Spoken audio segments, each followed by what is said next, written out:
Hi, this is Alex from phpacademy.org with a video tutorial for the new Boston.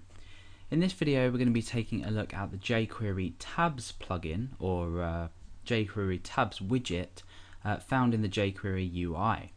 Now we've already included all of our files, so ensure you have the style sheet associated with the chosen theme, all available in the development bundle that's downloaded. Most importantly, the jQuery UI.js file, and we also have our own custom external file UI.js, which we haven't written anything in yet. We've also got style.css, which we're going to be styling the tabs section with in just a moment. Now the first thing to note is we want to go ahead, go over to our browser and actually create this tab effect first, and then we'll go ahead and implement the tabs widget. So we'll just go ahead and open up our browser. You'll see that there's nothing there at the moment. Let's go ahead and start to create our tabs section. So I'm going to create a div which is going to surround everything. So this is the div that you're going to apply the tabs widget to, and I'm just going to call this tabs. Now inside, for the tabs at the top, you're going to need an unordered list. So I'm going to choose UL, come down and end the UL. Inside here we want the list options just available to us, or available to the user. So the first one, we need to create a link inside. So let's just change that to href. And this is just going to be, for example, about me. And I'm going to actually have to give this a name, which is going to refer to the tab that you want to open, or the content you want associated with this tab. So I'm just going to call this about-me. Then we can go down and create the rest of our menu options. So again, we create a link just in here, and this time it's going to be #portfolio, and then in here just write portfolio, so this is the label. And I'm going to do a third one as well, just so we get a good idea of how this is working. So again, a link in between here with the name, so I'm just going to say contact, and in here just contact. So at the moment this looks a bit like, let's have a look. There we go. So this looks a bit like this. So it's not really doing anything yet. We haven't applied tabs to it. Now let's go ahead and create the div sections that we require to open when we click these different links. So we're going to create divs in between here, and the ID of these need to correspond to the links that you've given them.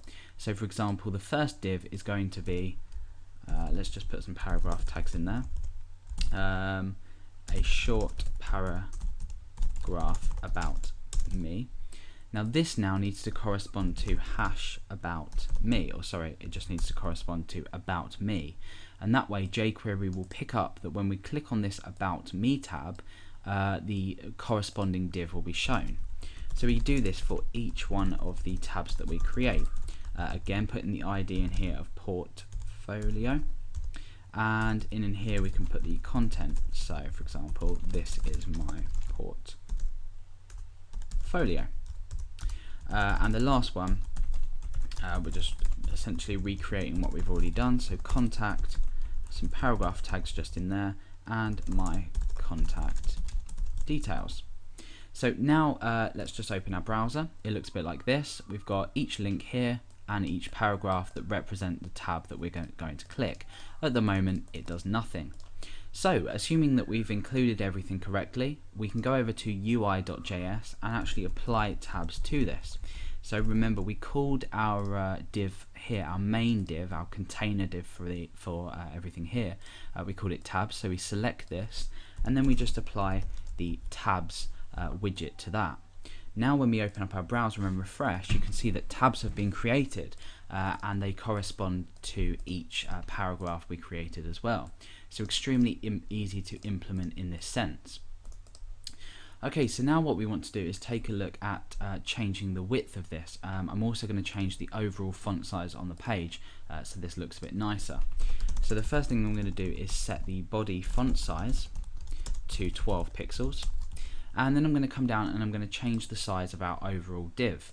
So I'm going to again reference, let's go back to here, tabs, so reference tabs, and I'm going to set the width to 400 pixels. And then when we refresh, the text is a bit smaller and we have a nice small area for our tabs and our content.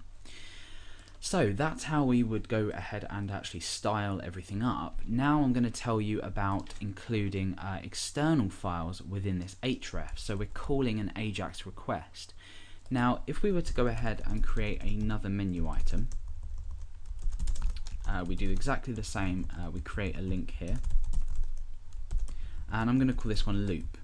And in here, instead of specifying a tab to go to, I'm actually going to specify a file that I want to be loaded into the content area.